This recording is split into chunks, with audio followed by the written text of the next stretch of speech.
بسم اللہ الرحمن الرحیم۔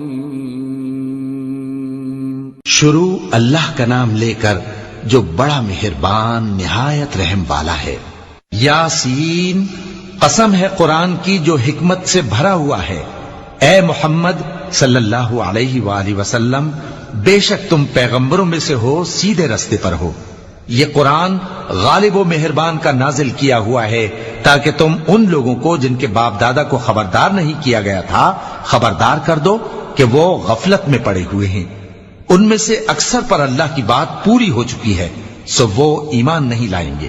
ہم نے ان کی گردنوں میں طوق ڈال رکھے ہیں اور وہ ٹھوڑیوں تک پھنسے ہوئے ہیں، تو ان کی گردنیں اکڑی ہوئی ہیں، اور ہم نے ان کے آگے بھی دیوار بنا دی اور ان کے پیچھے بھی، پھر ان پر پردہ ڈال دیا تو یہ دیکھ نہیں سکتے۔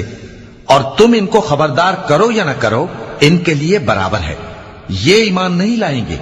تم تو صرف اس شخص کو خبردار کر سکتے ہو جو اس نصیحت یعنی قرآن کی پیروی کرے اور رحمان سے غائبانہ ڈرے، سو اس کو مغفرت اور بڑے ثواب کی بشارت سنا دو۔ بے شک ہم مردوں کو زندہ کریں گے، اور جو کچھ وہ آگے بھیج چکے اور جو ان کے نشان پیچھے رہ گئے ہم ان کو قلم بند کر لیتے ہیں، اور ہر چیز کو ہم نے کتاب روشن یعنی لوح محفوظ میں لکھ رکھا ہے۔